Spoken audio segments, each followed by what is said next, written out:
제가 먼저 교독하겠습니다.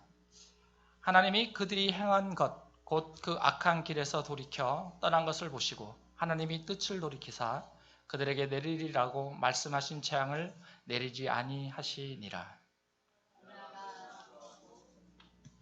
여호와께서 기도하여 이르시되 여호와여 내가 고국에 있을 때에 이러하겠다고 말씀하지 아니하였나이까. 그러므로 내가 빨리 다시스로 도망하였사오니 주께서는 은혜로우시며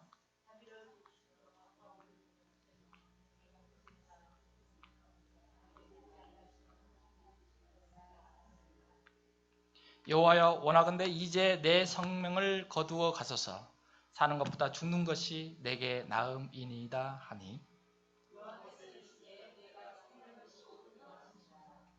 요나가 성읍에서 나가서 그 성읍 동쪽에 앉아 거기서 자기를 위하여 초막을 짓고 그 성읍에 무슨 일이 일어나는가를 보려고 그 그늘 아래에 앉았더라.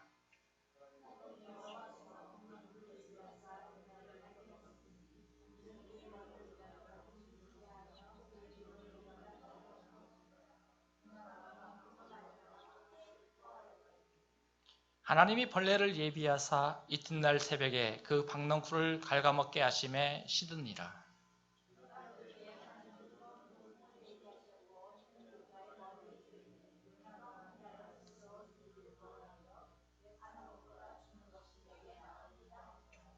하나님이 요나에게 이르시되 내가 이 박넝쿨로 말미암아 성내는 것이 어찌 옳으냐 하시니 그가 대답하되 내가 성내어 주기까지 할지라도 옳으니이다 하니라. 함께합니다.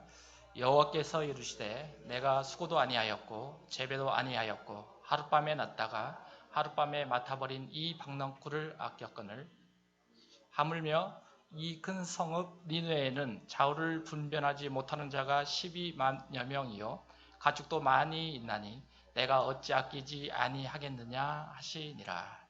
이 시간 최승진 전도사님께서 하나님의 마음이라는 주제로 말씀 선포해 주시겠습니다.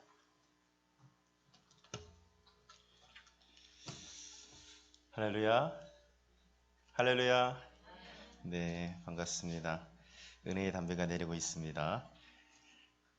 은혜가 안 되셨나 보군요.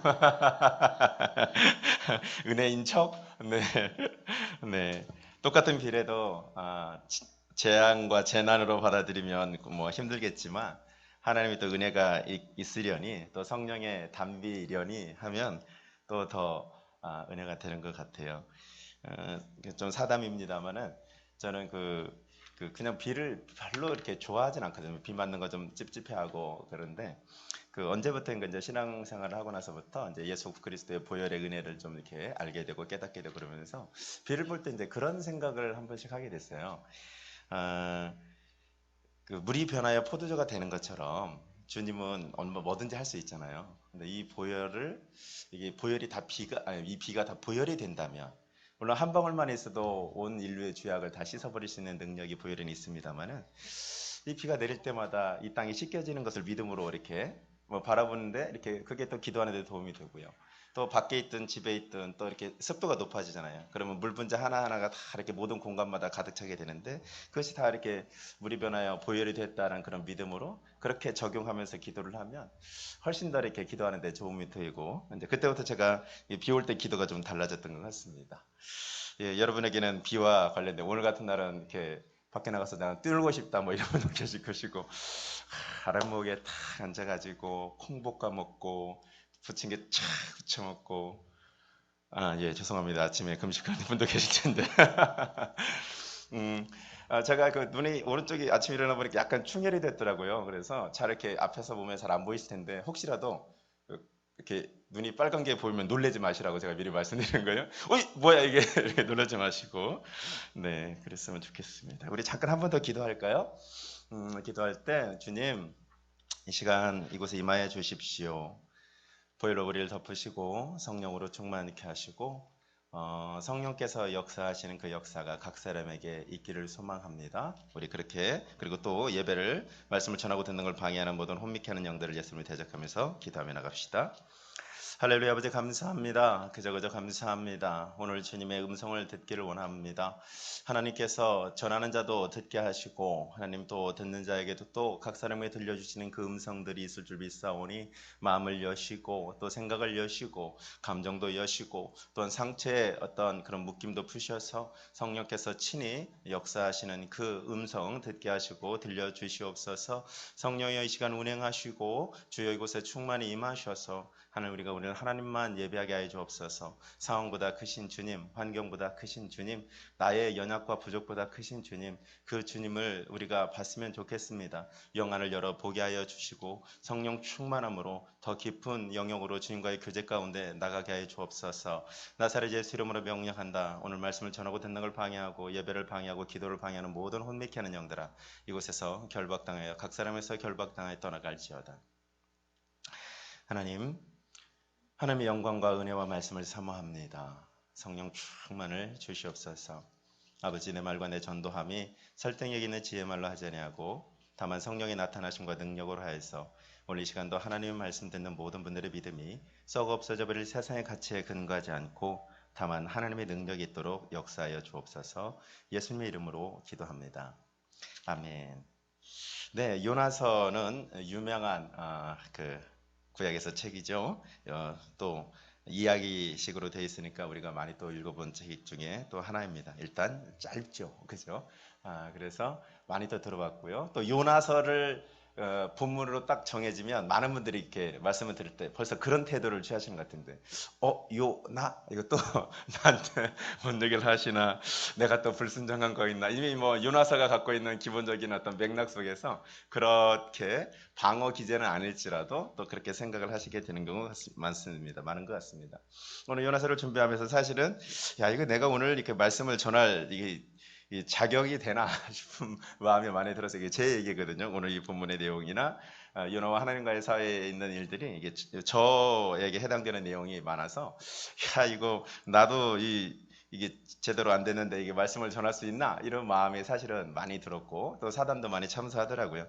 또 어차피 내 의지하지 아니하고 주님께서 쓰시는 대로 주의 일을, 내가 약할 때 주님이 강해지시고 어쨌든 주님 말씀만 드러나면 되니까 제가 또 용기를 가지고 또 이 자리에 섰습니다. 자, 요나를 보면 우리가 이제 먼저 요나가 갖고 있는 줄거리는 다 알고 있습니다. 하나님 말씀이 요나에게 임했죠. 요나가 하나님 말씀을 쌩깠죠. 죄송합니다. 그리고 튀었어요. 다시스까지 가려고 튀었는데 마침 다시스 가는 배가 딱 있어가지고 빙고, 하나님 응답하셨다. 기도도 안 하고 묻지도 않고 또 하나님 핑계를 댔을 수도 있고 역시 내 계획이 맞아 하고 가다가 풍랑 만나서 결국은 또 고래배 속에 들어가서 아무튼 그냥 엄청나게 억수로 고생하고, 그리고 나서 또 이제 3장에 가면 또 토해져 내가지고 결국은 또 순종하고 니느웨 가서 전도하고, 그리고 또 이제 4장 가서 열받고 뭐 이런 대목입니다. 요나의 얘기를 보면서 참 뭐랄까 재미도 있지만 제가 이제 요 며칠 또 제 자신의 그 모습을 보면서 믿음 상태나 또 그런 상황을 보면서 하나님께 좀 죄송한 게 되게 많았어요. 하나님께 죄송한 게 되게 많고 그랬는데 어쨌든 그런 어떤 얘기들 겸하여 같이 좀 나눠볼까 합니다. 네, 우리 요나가 먼저 누구인지를 좀 같이 좀 알아볼 필요가 있겠죠? 우리 요나서 1장 1절에 한번 보겠습니다. 요나서 1장 1절이요. 성경에 있습니다. 요나서 1장 1절. 1절과 2절까지 한번 읽을까요? 시작.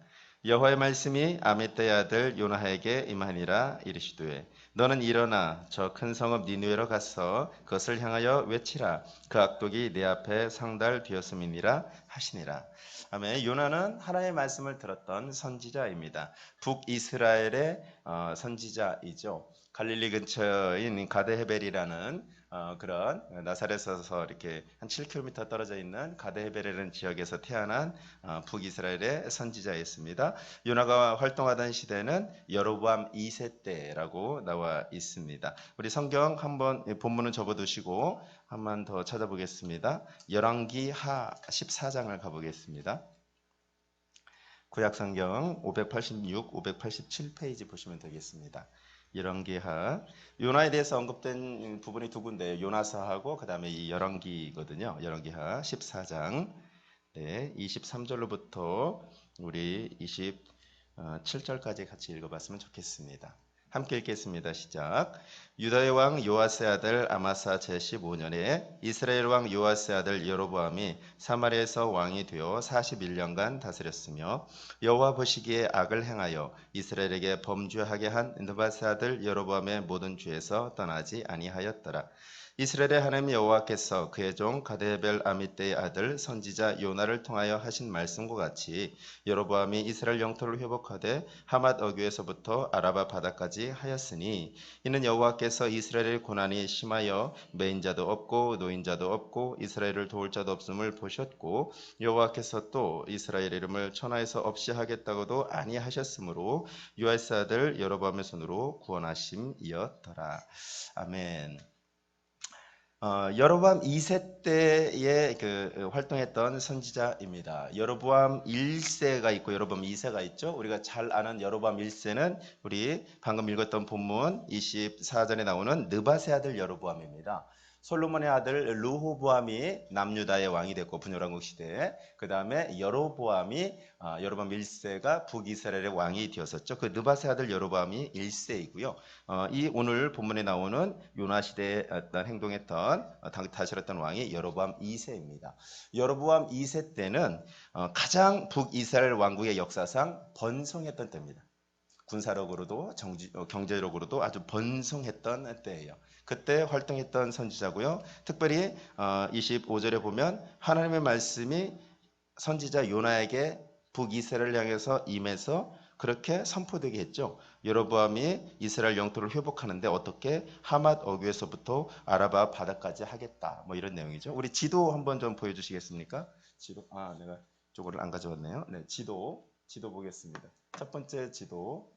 네, 이게 조금 제가 작업을 저기에서 대충 보겠습니다. 네, 제가 이걸 안 가져와가지고 들리시죠? 네, 분열왕국 시대 지도입니다. 분열왕국. 이스라엘의 분열왕국. 이게 북이스라엘과 남유다 이렇게 되어 있습니다. 그래서 분열왕국 시대에는 여로보암의 1세가 여기를 다스렸고요. 그리고 여로보암 1세. 여로보암 1세가 다스렸을 때 이 느밧의 아들 여로보암의 범죄에 대해서 떠나지 아니하였다라고 좀 전에 24절에 읽었지 않습니까? 북이스라엘의 왕들을 표현할 때는 느밧의 아들 여로보암의 죄에서 떠나지 아니하였다라는 표현이 거의 반복적으로 나오고요. 남유다 왕들을 설명할 때는 그가 다윗의 길로 행하였더라. 그가 다윗과 같지 아니하였더라. 뭐 이런 표현들이 이제 나옵니다. 그 중에서 느밧의 아들 여로보암은 이렇게 단과 베델에 이렇게 여기 있죠. 예. 잠깐만요. 예, 아까 그대로. 네. 단과 베델에 단과 베델 여기 왕실 성소 이렇게 돼 있죠. 이도 왕실 성소 이렇게 돼 있는데 단과 베델에 우상을 섬기기로 그렇죠. 금송아지를 세워가지고 그렇게 여기가 우리 이제 르호보암한테 가면 안 되니까 예루살렘에 가서 예배드리면 국민들이 마음이 흔들릴 것 같으니까 그렇게 이게 하나님이 아니라 첫 시작부터 하나님이 세웠음에도 불구하고 여로보암은 자기 정권을 지키기 위해서 이게 두 군데다가 이게 경계선에 두 군데다가 이렇게 성소를 지어놓고 거기서 예배하게 해버렸어요. 그러니까 하나님을 섬기지 못하게 벌써 막아버린 거죠. 내가 만든 신을 이렇게 했던 것이죠. 이게 이제 북이스라엘과 남유다의 분열왕국 시대의 그림이고요, 지도고요. 다음 지도 보겠습니다. 예, 요거는 이제 솔로몬 시대. 이게 조금 지도가 제가 이렇게 좀 잘 준비를 했어야 되는데, 저기 이제 보면 아까 그 하맛이라는 데가 나오죠. 예. 네, 고맙습니다. 예, 고맙습니다. 제가 준비를 잘못해가지고 좀 낮춰주세요. 그림을. 네, 예, 아니요, 그게 아니라 반대로. 네, 고맙습니다. 이게 이제 여기가 이제 빨간 거는 이제 도로고요. 여기 녹색 이쪽 라인이 이제 솔로몬 시대의 통치. 이쪽 라인이 이제 다윗 때 점령한 지역이에요. 그러니까 솔로몬 때는 전쟁이 거의 없었잖아요. 그렇죠? 그리고 국토를 많이 또 확장을 했어요. 그러니까 거의 일방적으로. 그때가 이제 이렇게 여기 하맛 좀 전에 하맛부터 아라바 바다까지라고 이렇게 여로보암 2세의 영토를 말할 때 여로보암 2세 때 북이스라엘 왕국이 얼마나 강력했냐면 솔로몬 왕국 시대만큼의 영토선까지로 회복한 거예요. 솔로몬 시대, 다윗 시대와 솔로몬 시대는 이스라엘의 가장 큰 황금기 아닙니까? 정치, 경제적으로 또 이렇게 다윗 왕국장 영적으로 그렇지만 이 하나님의 축복의 상징, 그들은 이제 영토, 승리, 전쟁의 승리, 뭐 이런 것들 포함되어 있잖아요.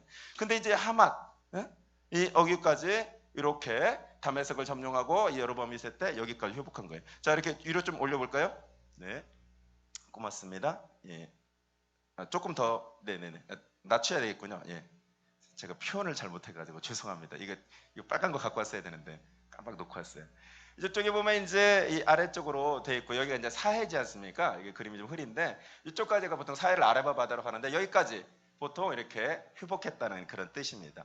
자, 그러면 어쨌든 여로보암 2세 때는 엄청나게 저기 그 국토가 확장되고 뭐 그랬어요. 근데 그것이 요나의 하나님의 말씀을 받은 대언, 예언을 통해서 실제로 그렇게 여로보암 2세 때 이루어진 거예요.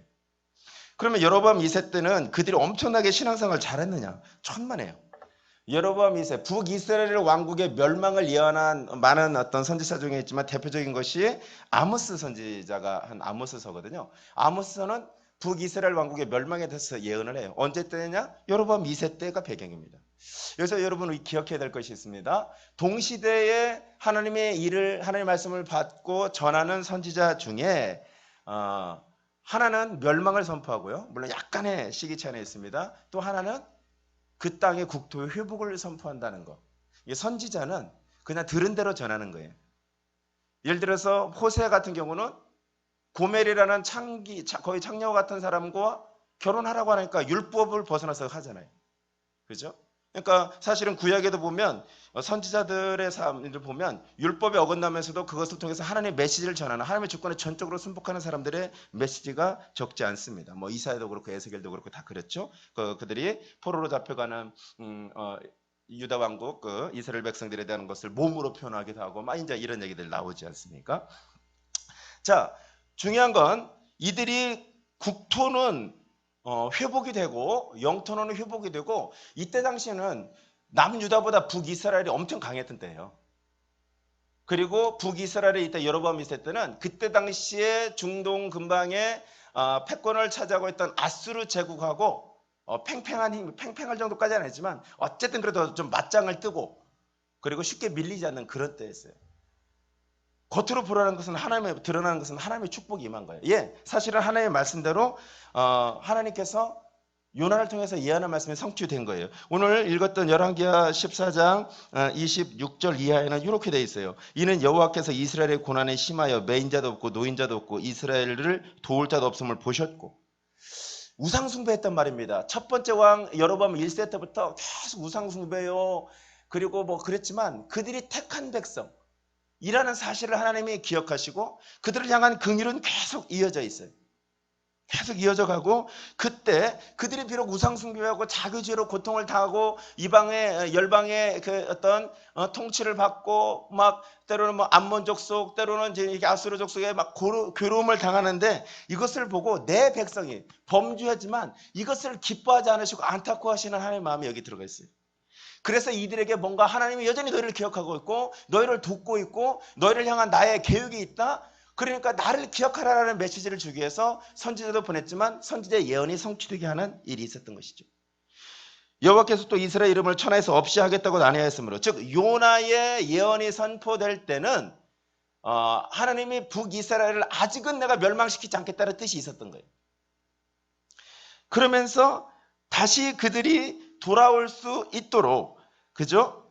요아스 아들 여로보암의 손으로 구원하심이었다. 즉 여로보암 2세를 세워서 부강하게 하고 그들이 하나님의 행하신 일을 그 북이스라엘의 영적 상태나 그때 당시 경제적 상태 뭐 이런 걸로 비하면 감히 그 시대에 그렇게 클 수가 없었는데 하나님의 은혜로 그렇게 행하신 거예요. 왜? 하나님을 기억하라고. 하나님이 너희에게 여전히 역사하고 있다. 그러니까 돌아와라. 우상을 버리고 돌아와라. 이런 메시지가 종합적으로 담겨져 있었어요. 그러나 아모스 선지자 때는 뭡니까? 이들이 돌아오지 않으니까 멸망을 선포하는 거예요. 여전히 우상 숭배하고 뭐 여전히 정말 부유함에 취해가지고 성전에서 쓰던 그런 악기를 가지고 집에서 그냥 배 두들기고 누워가지고 술에 취해서 음주 가무에 취해 있는 그런 상태. 백향목을 자랑, 백향목궁을 자랑하고 상하궁을 자랑하고 이제 아모스서에 나오는 얘기들이. 그러면서 영적으로 점점 쇠락하는데 결국은 멸망으로 갈 수밖에 없는. 어쨌든 이제 그런 상황이죠. 요나의 입장이 어떻을까? 그 시대를 사는. 하나님의 말씀을 전해서 국토가 하맛 어기부터 아라바 바드까지 회복될 거라는 예언을 해서 그 예언이 성취되는 거예요. 성취되고 있고 실제로 그 요나가 활동했던 이 요나서의 기록 시기를 약 기원전 BC 760년경으로 보거든요. 즉 721년경에 북이스라엘이 멸망했지 않습니까? 그러니까 이때 사실 여로보암 2세가 퇴임하면서 급속도로 국력이 기울면서 이게 멸망으로 쭉 향해 가거든요. 엄청나게 솔로몬 왕국처럼 부유하고 강성해지는 것 같았는데 훅 이렇게. 여러분 우리 기억해야 됩니다. 내가 하나님을 떠나 있는데 하나님 말씀을 행하지 않는데 하나님이 긍휼을 베푸셔서 그래도 하나님을 기억하라고 그래도 돌아올 접촉점을 만들려고 내게 축복을 예언하시고 축복을 실제로 나타내실 수도 있는데 그때 우리의 중심을 보시는 거예요. 왜? 하나님께 돌아오는지 안 돌아오는지. 어쩌면 마지막 기회이기도 한 거예요. 히스기야가 병을 걸려서 하나님께 읍소해서 15년 생명을 연장받아요. 근데 그때 어떻습니까? 하나님께 감사하지 않아서 이스라엘의 징계가 내렸다고 말해요. 또 하나 바벨론 신하들이 딱 와서 정탐기를 모아서 다 왔는데 병 나으셨다면서 이렇게 사신을 보내서 왔는데 뭐 국가의 모든 전력을 다 그냥 이렇게 공개해버리죠. 너무 좋아가지고. 그때 이사야 선지자를 통해 가지고 당신이 보여준 거 다 뺏길 건데 어떻게 하실랍니까? 근데 하나님이 당신을 보셔서 당신 때 안 하고 당신 자식 때 하겠다고. 그러니까 히스기야가 아유 나 때 안 하니까 감사하죠. 내 아들 때 망해된 건 괜찮습니다. 영적으로 완전히 꽝인 상태가 되는 상태. 근데도 그때 생명이 회복된단 말이에요. 근데도 그때도 뭔가 하나님이 회개하면 받아주신단 말이에요. 이때 착각. 나는 영적으로 문제가 없구나. 이게 이 착각이 멸망으로 이끌어가는 거예요. 히스기야 아들 므낫세 때문에 므낫세는 어떻습니까? 요즘 우리가 역대 묵상하고 큐티하고 있습니다만은 하나님의 성소에 막 우상 세워버리고 그죠? 그 이전의 왕들은 적어도 성소는 안 건드렸거든요. 뭐 이렇게. 그래서 그것 때문에 므낫세 때문에 비록 므낫세가 회개는 하고 뭐 그랬지만 어쨌든 이스라엘은 멸망하기로 하나님이 정해버린 거 아닙니까? 축복이 내가 하나님께 온전한 순종을 통해서 축복이 오기도 합니다. 그것은 하나님의 약속이죠. 그러나 하나님께서 그 축복을 주면서 하나님의 말씀을 선포하고 그것을 대안한 것이 이루어지는 것을 보게 함으로 해서 다시 한번 하나님의 어미하심 앞에 우리 마음을 옷깃을 여미고 겸비하게 하기 위해서도 축복을 줄 때가 있어요. 이때가 중요한 거예요. 내가 지금 이 축복 받을 만한가? 라는 것을 살펴볼 필요가 있는 거죠. 어쨌든 얘기가 좀 길어지면 그렇고요. 자, 요나는 엄청난 한 국가의 운명, 한 국가의 번영을 예언할 만큼 어마어마한 어찌 보면 선지자인 거죠. 무당들 중에도 그 무당도 급이 있지 않습니까? 응? 뭐 신내림 받는 강신무가 있고, 그리고 무당 대학 다니는 학습무가 있고, 그다음에 야매가 있지 않습니까? 그렇죠? 근데 이 무당도 무당마다 이렇게 무당집 보면 깃발이 달려 있는 게 있는데 태극기 달린 것들이 있어요. 조금 센 것들이에요, 신경이. 그런 거. 태극기 아무나 안 답니다. 조금 센 것들이에요. 그러니까 그로 옛날에 뭐 심진송이라는 무당, 뭐 노무현 대통령 시절에 그 영부인 그 권은 여사께서 청와대에서 막 구판 벌이게 하고 국가 무당 뭐 이런 거죠. 어쨌든 요나의 입장에서는 하나님의 말씀을 대언해서 번영을 했는데 문제는 이스라엘의 영적 상태는 북이스라엘의 영적 상태는 계속해서 하나님으로부터 더 떠나가는 거예요. 이게 선지자의 딜레마예요. 선포하셔 선포했지만 그것이 오히려 하나님을 찾는 것이 돼야 되는데 그것을 모르고 멸망을 하는데 그 시대를 살아야 돼요, 선지자. 정신적 스트레스가 보통이 아닌 거죠. 영적 스트레스가. 왜? 이대로 가면 망하는지 아는데. 이대로 가면 안 되는 줄 아는데 보이거든요. 하나님의 뜻을 아니까 보이거든요. 하나님 아니까 보이거든요. 그 스트레스가 얼마나 큰지. 어쨌든 이 요나를 이해하는데 그런 부분이 좀 필요합니다. 자, 그리고요. 요나 이제 성격을 한번 좀 볼까요? 뭐 오늘 본문을 좀 읽어보다 알겠지만 1장 3절에는 요나서 1장 3절에는 야, 니느웨 가서 복음 전해. 여호와 얼굴을 피하여 즉각적으로 행동하죠. 결단력 있는 사람 같은데 아주 성격이 확실한 것 같아요. 맺고 끊는 것이. 하나님 앞에서도 좀 이렇지만 어쨌든 보면 민기적거리지 않아요. 또 하나 계속해서 이어지는 구절들 뭐 1장 9절이나 12절이나 또 3장에도 보고 그 다음에 또 4장 오늘 본문에 아까 읽어서 보면 알겠지만 하나님을 향해서도 마치 삿대질을 하듯이 내가 오라 막 이런 불같은 성격 그죠? 1장 12절에는 풍랑이 이르니까 어떻습니까? 나 때문에 그렇다. 그리고 나를 바다에 던져버려라. 화끈해요, 화끈해. 그죠? 전형적인 O형이 아닐까. 그죠? 전형적인 O형이 쉽게 우울증에 걸리기도 합니다. 감정 기복이 심한 사람이. 근데 어찌 보면 화끈해요, 화끈해. 화끈하고 상남자 분위기. 요나라는 이름은 비둘기라는 뜻인데 이름과 좀 어울리지 않게 성격은 좀 상남자 스타일. 요나의 아버지 아미떼가 요나의 아버지인데 아미떼라는 뜻은 진리라는 뜻이거든요. 어찌 보면 이제 그 좀 굳이 이제 추론해 보자면 요나에 대한 설명은 많이 나와 있지 않으니까 되게 뭐 확실하게 선이 분명한 그런 사람일 수도 있다는 거예요.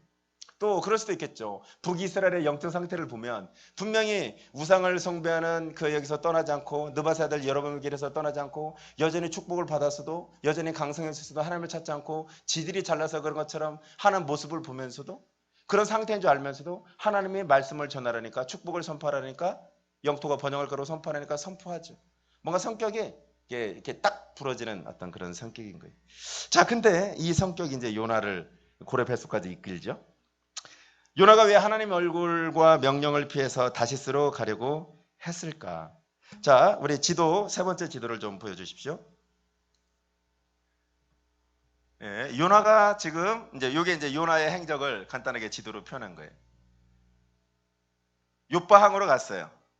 요나는 이렇게 이 다메섹 아래쪽에 이제 그쪽에 이제 살던 사람인데 어쨌든 북이스라엘이 이 저기 뭡니까 그 사해 쪽까지 영토를 확장할 테니까 근데 어쨌든 요바항을 가지고 마침 다시스로 가는 배를 탔어요. 가다가 고레뱃속과 풍랑 사태를 해서 유턴 해가지고 이렇게 니느웨까지 가죠. 예루살렘에서 니느웨까지 한 880km 정도라고 그래요. 여러분 기억하십시오. 하나님의 뜻을 떠나서 딴 길을 가면 반드시 원위치합니다. 통과하지 않으면 뱅뱅뱅뱅 돌게 돼 있어요. 절대 하나님은 그냥 통과시키지 않습니다. 패스하지 않으면 계속 거기서 머뭅니다. 은혜라는 말을 자꾸 우리가 자꾸 불순종의 도구로 쓰는 경우가 많은 시대에 살고 있어요. 뭐 은혜니까 뭐 죄를 용인해, 죄를 가벼이 여겨요. 무서운 일입니다. 근데 인생 짧은데 이게 빙글빙글 돌면 요나가 여기서 여기까지 오는 게 쉽지 않았잖아요. 물고기 뱃속 들어갔을 때 어땠을 것 같아요?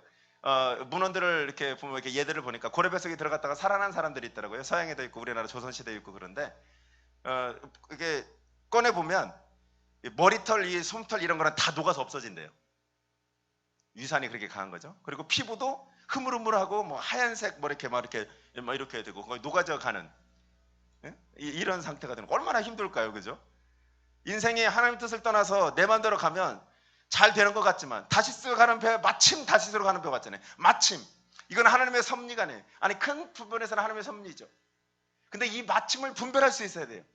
내가 이걸 타도 되나 안 타도 되나 안 타야 되나. 근데 우리가 은혜의 시대라는 것 상황 속에서 하나님께 고수톱을 묻잖아요. 고수톱은 잘 치는데 고수톱을 묻지라. 그죠? 예? 그러니까 어땠습니까? 고수톱에서는 쓰리고의 피박인데 진짜 인생에서 진짜 피박 쓰는 경우가 그죠? 생길 수 있는 거예요. 우리가 참 어쩌면 무지한 거예요. 하나님께 묻지 않고 내 뜻대로 행하는 결과를 성경에서 무수히 말하는데 선지자가 국가적인 대사를 예언하고 그것이 자기 시대에 성취되는 것을 보고 얼마나 그 왕족들이나 이런 사람들한테 대우받았을까요? 그러지 않았겠어요? 자기 시대에 예언한 말이 성취됐으니 높아져 있었는지도 모르겠어요. 뭔가 좀 잘 풀리니까 요나도 높아져 있었는지 모르겠어요. 근데 왜 이렇게 되느냐? 욱 해가지고 여러분 욱 하면요 하나님 말씀이 잘 안 들립니다. 욱하면 조언도 잘 안 들리죠. 제가 이 요나서를 준비하면서 쏘가지가 못 돼가지고 아무튼 제가 이제 욱 뭐 이런 게 좀 있어가지고 근데 이제 욱하니까 이게 안 된 거예요. 여러분 혈기를 내는 사람은 하나님 못 쓰십니다. 온유한 자가 땅을 차지하잖아요. 땅을 차지하려면 사람과의 관계가 회복되고 사람과의 관계에서 지경이 넓어지고 포용력이 넓어져야 그 사람을 통해서 하나님의 나라, 땅은 확장되는 거잖아요. 그래서 우리가 하나님 관계만큼이나 사람의 관계를 중요한 거고, 사실 성경의 많은 영역들이 내가 어떻게 사람의 관계에 잘할까, 가장 어려운 게 사람의 관계이기도 하고, 그렇잖아요. 근데 어떻습니까? 온유한 자가 땅을 차지하는데 혈기 확 하면 이 사단이 혈기 부리는 사람 쓰기 정말 좋거든요. 하다못해 이 국가적인 선지자가, 가장 북이스라엘 왕국이 번성했을 때 쓰임받던 선지자가 욱하니까 그 하나님의 말씀을 하나님 왜 그러시냐고 묻지도 않고, 욱한 이유는 좀 이따 우리가 한 번 더 따져보겠는데, 그렇게 이렇게 된 거예요. 다음 지도 볼까요? 그 아래지로. 예.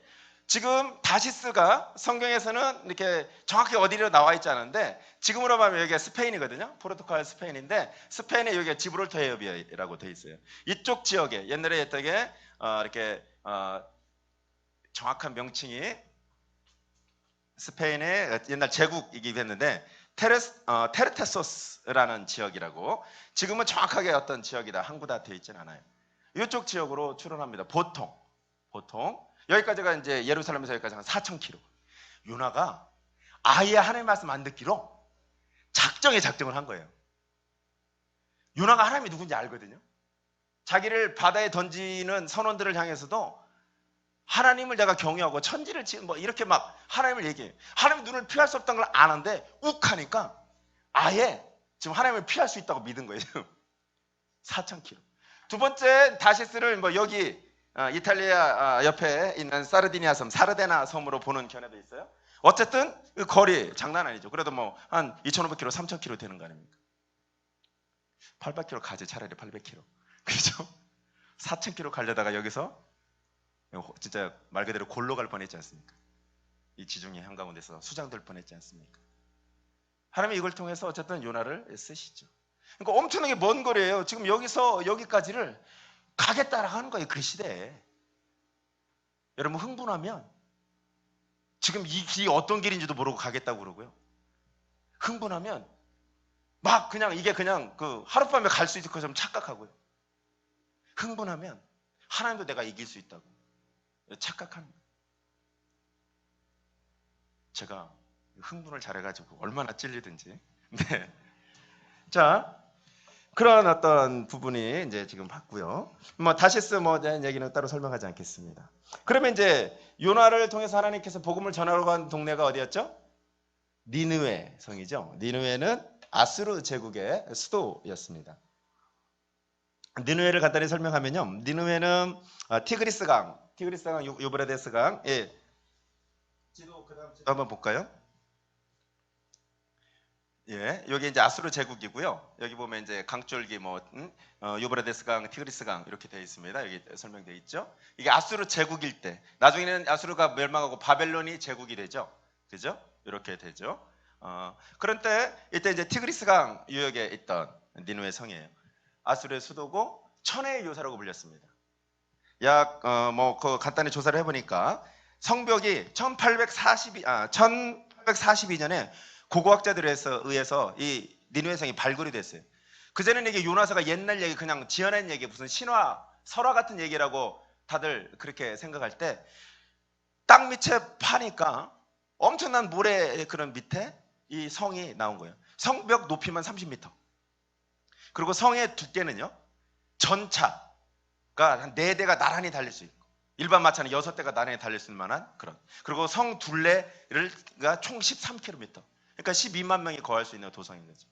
근데 이게 어떻게 멸망했느냐? 티그리스강이 범람해가지고, 그전에 다른 방법이 없어요. 왜냐면 이 성 주위로도 무려 깊이 18m, 넓이 42m의 호수가 이렇게 둘러쳐져 있을 때, 니느웨 성이. 이게 난공불락의 요새예요. 절대 이 수도가 뺏기지 않으면 지지 않잖아요. 근데 그런 요새가 티그리스강이 범람해가지고 완벽하게 역사 속에서 기억도 못할 만큼, 그런 성이 없었을 거라고 생각할 만큼 그렇게 덮여버린 거예요. 우리가 보는 게 다가 아닌 거죠. 그죠? 그런 어떤 부분들. 자, 근데 이 니느웨 성이 이렇게 멸망하는 것을 성경으로 예언하고 있어요. 나훔서에 보면, 우리 나훔서 한번 가봅시다. 뒤로 몇 장만 넘겨보면 나훔서예요. 예. 우리 구약성경 1298페이지, 97페이지 보시면 나무서 1장 8절에도 한번 읽어볼까요? 시작. 그가 범람하는 불로 그곳을 진멸하시고 닭이 자기 대적들을 흑암으로 쫓아내시리라. 2장 6절이요. 2장 6절 시작. 강들의 수문이 열리고 왕궁이 소멸되며. 네, 이 나움서가 이게 니느웨의 멸망을 예언한 거거든요. 약 니느웨가 612년 아수르 제국이 BC 612년에 멸망을 했어요. 아수르 제국은 BC 1115년경부터 이렇게 강성의 제국으로 거의 시작해서 그때 뭐 이렇게 흥망성쇠가 있었지만 어쨌든 그런 어떤 그 부분이죠. 근데 이 성이 성경에 예언한 대로 나움 선지자에서 예언한 대로 물이 덮쳐가지고 다른 방법으로는 그 성에 접근할 수 없어요. 군사력으로 물이 덮쳐가지고 성벽이 무너져 버렸어요. 그 큰 성벽이 여리고 무너지듯이 한쪽이. 그래가지고 그때 신바빌론 라자 느부갓네살의 군대와 메대 연합군에 의해서 점령돼 버렸어요. 요나가 요나서를 쓴 때가 기록된 지가 약 700 BC 760년경으로 예언을 하고요. 추측을 하고요. 이 아수르 제국이 멸망한 때, 니느웨가 멸망한 때를 BC 612년. 그러니까 약 70년 정도밖에 100년이 채 안 돼서 요나의 예언 뒤에 이때는 회개를 했는데 니느웨는 역사상 사라지고 말죠. 이 부분도 좀 기억해 두시고요. 우리 지도 하나 더 볼까요? 아수르 제국의 그때 이제 지도입니다.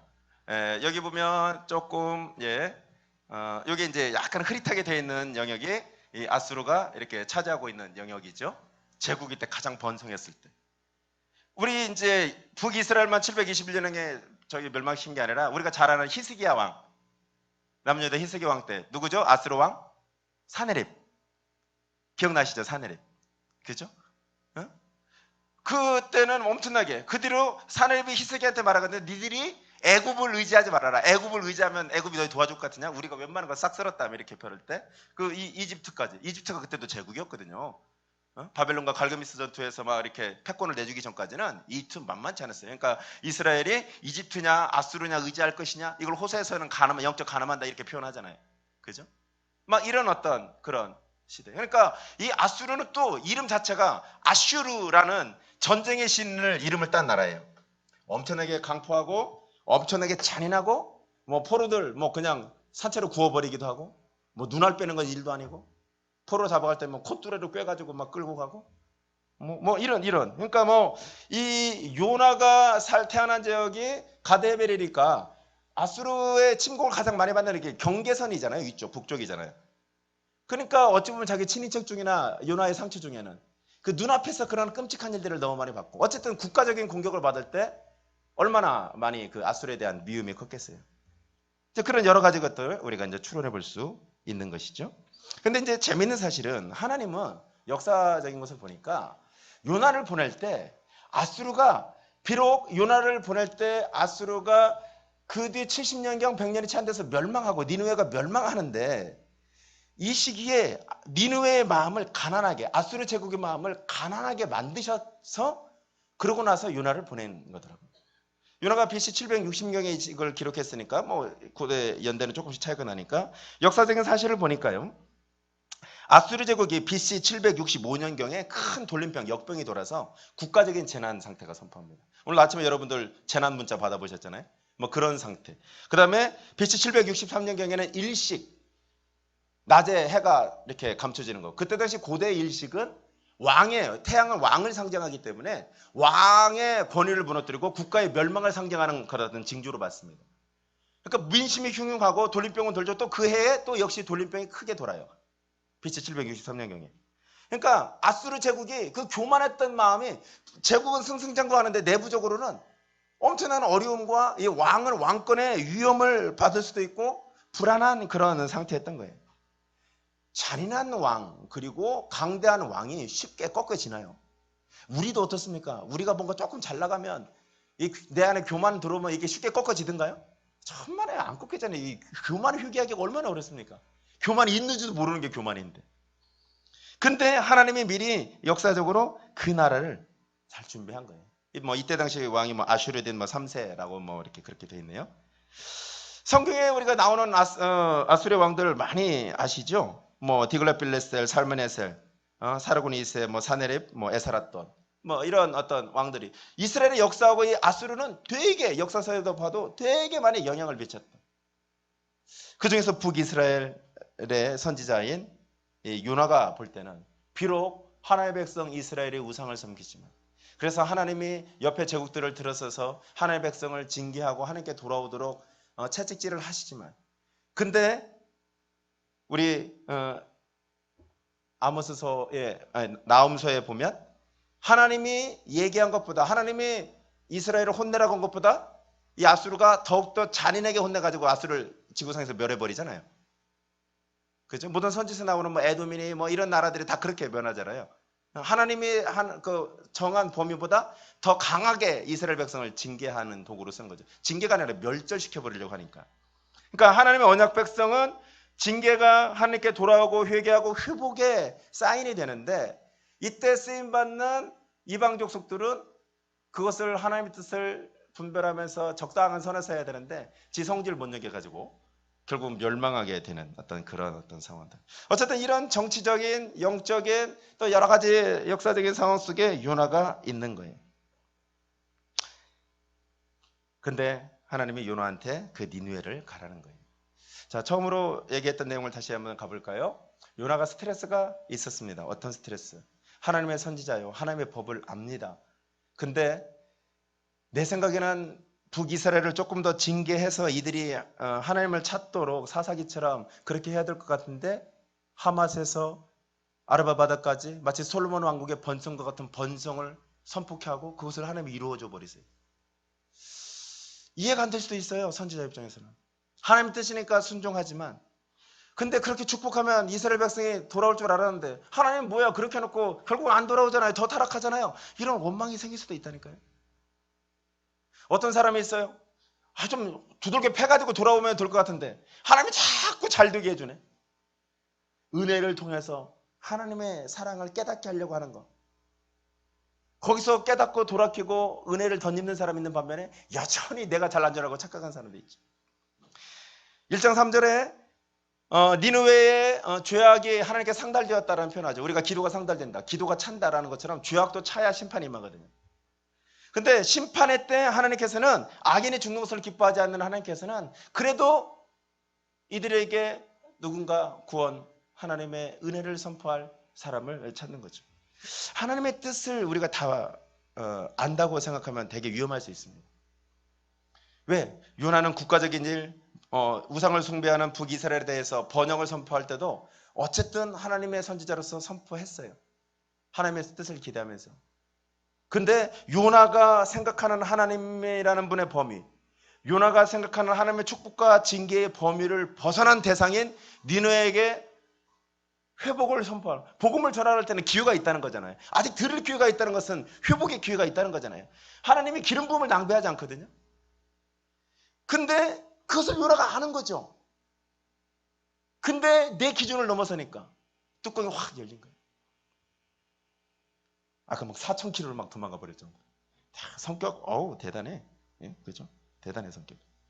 시대적 상처가 있을 거예요. 국가를 보면서 여전히 하나님을 버리고 하나님을 따르지 않는 것에 대한 상처가 있을 거예요.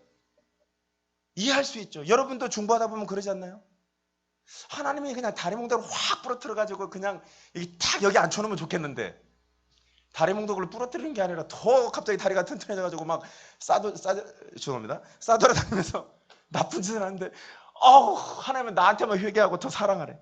주여, 내 성질을 시험하시는군요.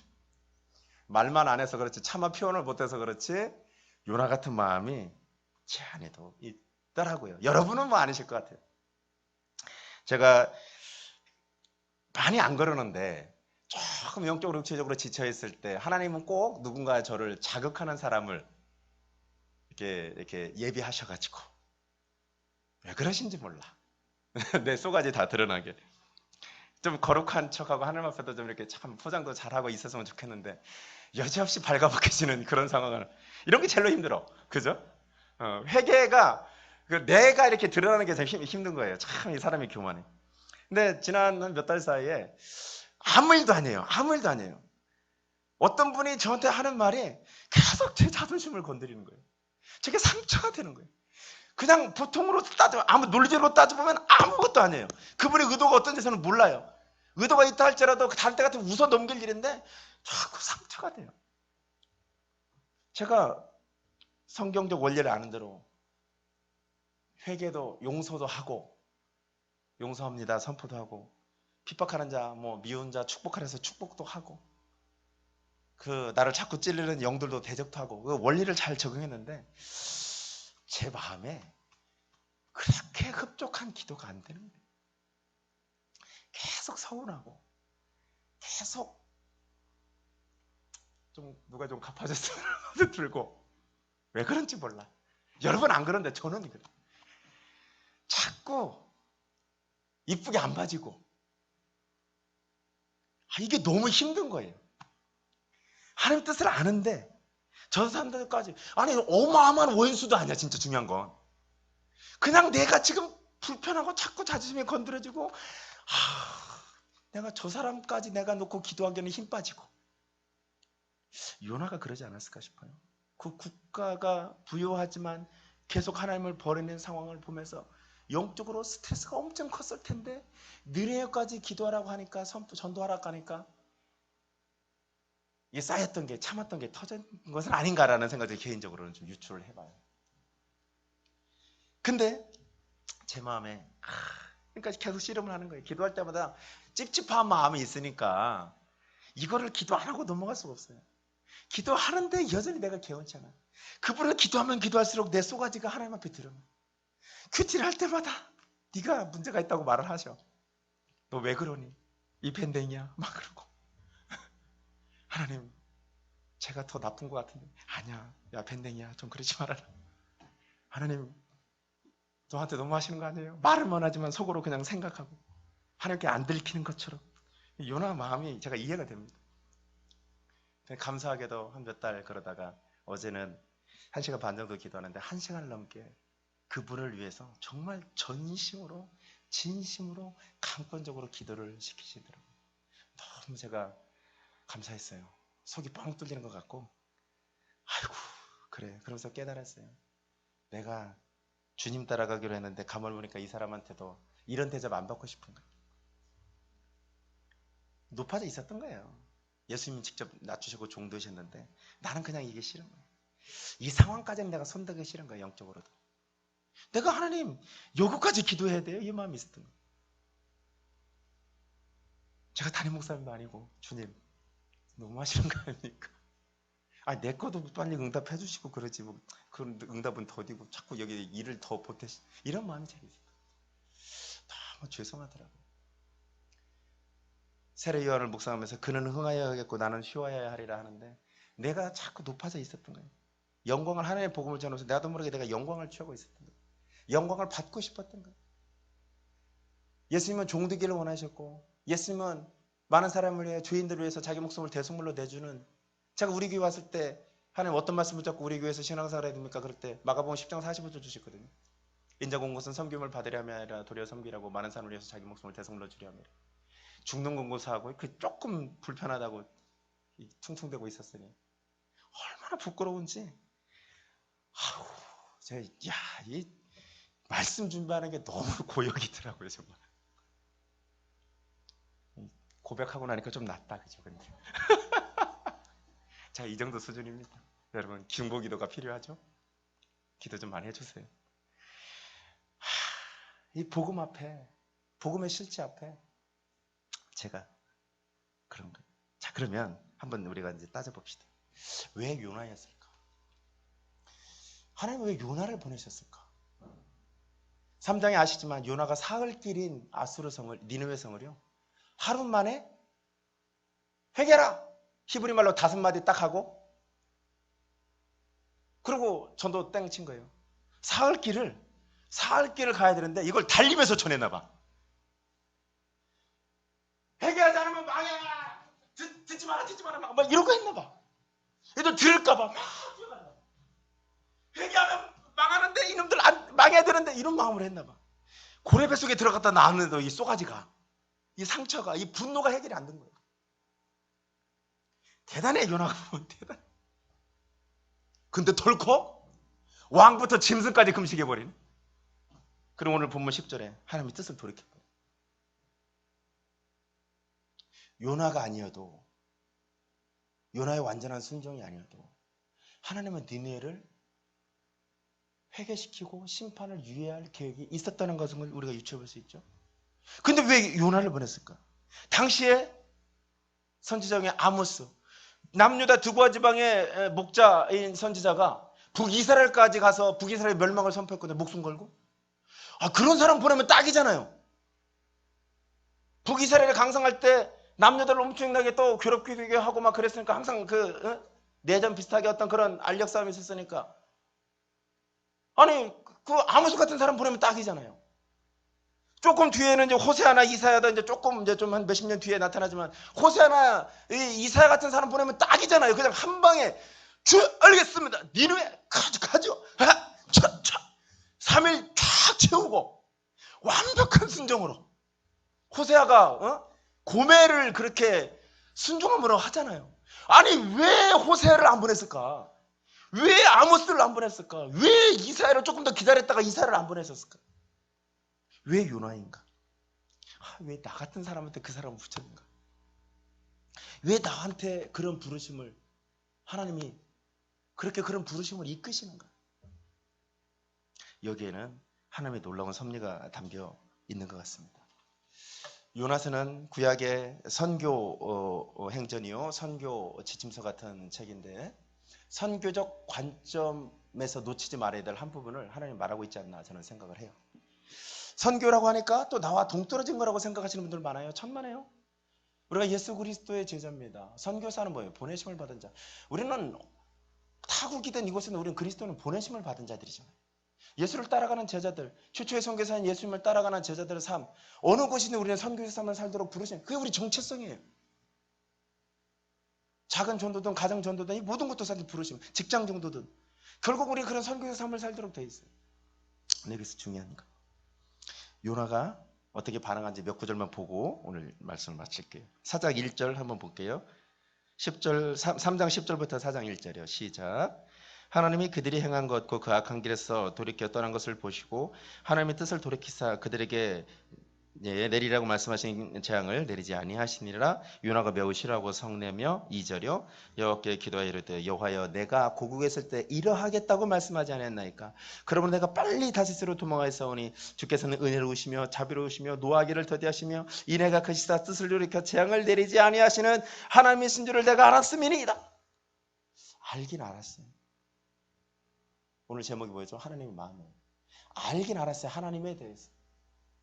하나님의 마음을 놓치고 있었던 것 같아요.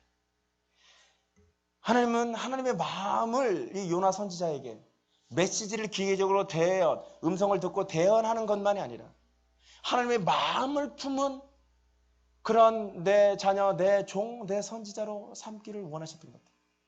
지금 요나에게 사장 전체를 할애합니다. 아니 사실은 요나서 전체가 요나에게 할애하는 거예요. 니네로 가라고 했지만 니네는 어찌 보면 잠깐이에요. 요나는 그 상황에서 반항하죠. 3절에 읽습니다. 시작. 여호와여 원하건대 이제 내 생명을 거두어서 사는 것보다 죽는 것이 되게 됩니다. 하나님 니느웨가 회개하고 재앙 안 당하는 거 못 보겠어요. 때려 죽여도 시원찮은데 왕 불을 내려가지고 소돔과 고모라처럼 그냥 싹 쓸어버려야 되는데 그걸 회복시키 죽여. 성격 대단해요 진짜. 하나님을 향해서 내가 죽을지언정 내가 이 거룩한 복음을 못 전하겠다. 이해가 되는데 뭔가 지금 큰 어폐가 있는 거잖아요. 자체. 국가적인 민족의 역사를 움직이는 예언을 하고 그것이 성취된 걸 본 선지자가, 역사를 움직이는 것을 본 선지자가 지금 이러고 있어요. 지금 뭔가 쌓인 게 많은 거예요. 아픈 게 많은 거예요. 지금 어떤 이 부르심 속에서 뭔가 자꾸 옛날의 트라우마 이런 것들이 투영되고 자꾸 이미 오버랩되는 상황에서 감정 컨트롤이 안 되는 거예요. 뭔가 지금 온도와 습도가 이 혈기를 부릴 만한 온도와 습도가 뭔가 맞아가지고 요나 안에 무언가가 지금 확 드러난 거예요. 마치 제 속에 죄악과 교만과 대접받고 싶은 마음이 드러난 것처럼 내 생각도 일이 안 되는 것에 대한 분노. 저는 되게 프레임을 짜가지고 막 일을 했던 것을 좋아했던 사람이라서 막 그런 것들이 막 내가 예측 불가능한 것들에 대해서 막 분노가 물론 그보다 더한 것 같아요. 죽여달라고 하는 겁니까? 저는 죽여달라고는 안 했거든요. 4절에 여호와께서 이르시되 네가 성내는 것이 옳으냐. 주님이 막 네가 성내는 것이 옳으냐 이런 분위기가 아니죠. 야 연아야, 화난 사람 앞에서는요 같이 화내면 안 됩니다. 화를 막 내면 톤을 낮춰야 돼요. 네가 성내는 것이 옳으냐 이렇게. 같이 화내면 이게 충전됩니다. 상승작용이 나가지고 진짜 이렇게 길거리에서 이렇게 막 증오범죄 아니면 흥분을 가라앉히 못해서 하는 것 같은 일이 벌어져요.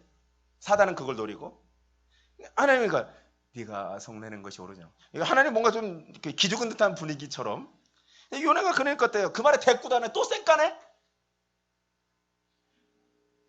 진짜 화나면 말 안 하잖아요. 네가 성내는 것이 옳으냐 그럴 것 같아요. 성 밖에 가가지고 언덕에 올라가가지고 망하나 안 망하나 하나님 제가 지켜볼 거예요. 불을 내리라 안 돼. 진짜 내가 오늘은 내가 앉아야 돼. 하나님한테 한 누가 이기네. 말은 안 하지만 속으로 삐졌어 지금. 불을 내려야 돼. 이런 상태잖아요 지금. 천막을 쳤어요. 뭐 쉘터, 뭐 천막은 아니죠. 그냥 뭐 나무 같은 걸로 해서 그늘을 만들었어요. 거기 하나님께서 또 요나를 생각해서 박넝쿨까지 탁 덮어주시고 또 요나가 금세 좋아하네. 아이고 좋아라. 아이 시원해. 아이 시원. 독특한 스타일이에요. 독특한 영혼이에요. 그죠? 예, 이렇게 우울증 기질이 많은 사람들이 이렇게 감정 기복을 심해. 예? 너무 좋은 것도 좋고 이게 어떻게 보면 자존감이 되게 강한 것일 수도 있어요. 막 이렇게 좋아라 했는데 하나님이 또 요나를 깨닫게 하기 위해서 불편한 것이 하나님이 우리를 향한 사랑의 메시지일 수 있다는 것을 늘 기억하셨으면 좋겠어요. 그렇더라고요. 경험해 보니까. 불편하고 내 죄가 드러나고 회개하고 용서하고 다시 그것을 감당하는 시간이 걸려서 그때는 고통스러울지 모르지만 지나고 보면 나를 위한 거예요. 그냥 햇빛으로 박넉을 다 말려버리니까 그나마 그 다른 이파리도 말린 것 같아. 거기다 뜨거운 그 중동의 동풍을 요나가 죽겠다가 죽여 나는 못 사네. 죽여 하나님을 향해서 지금 이게 하나님도 안 보이고 죽여 나는 못 사네. 차라리 죽여 니느웨 때문에도 안 망해서 열받아서 지금 죽겠는데 그나마 있던 그늘도 지금 이게 컨트롤이 안 되는 거예요. 어떤 상처가 있었기에 어떤 아픔이 있었기에 이 위대한 선지자가 컨트롤이 안 되는 거예요. 그러면서 하나님이 이렇게 말씀하십니다. 하나님의 9절에 야, 이 박넝쿨로 말미암아 네가 성내는 것이 옳으냐 또 그러니까 그때까지 야 성질 대단해요. 완전히 내가 성내야 죽을지라도 옳습니다. 하나님이 잘못한 거예요. 이거는 하나님이 나하고 좀 단판 지금 이 부르심이 이게 맞아요. 이게 단판 좀 지읍시다. 지금 내가 이 거룩한 복음을 가지고 하나님의 기름 부음을 가지고 내가 이딴 거 해야 되겠어요? 내가 이딴 추잡한 놈들한테 이 회복을 선포해야 되고 내가 그딴 거를 내 눈으로 봐야 되겠어요? 하나님의 공의는 어디 있는 겁니까? 하나님이 잘못한 거잖아요. 대단해. 나 이렇게는 한 번도 못 해봤네. 진짜 한번 비슷하게 한번 해본 것 같다. 그렇죠. 전 부르심 받을 때. 근데 대단해요. 하나님이 또 흥분한 사람한테 어떻게 톤을 낮추시죠. 우리 10절, 11절 읽겠습니다. 시작.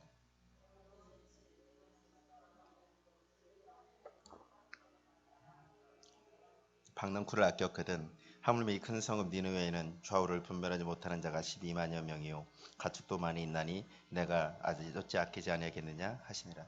아멘. 이러고 요나서가 끝나요. 요나와 하나님이 어떤 상황으로 됐다 이런 말이 성경 어디에도 이제 없습니다. 니느웨를 위한 서신 같아요.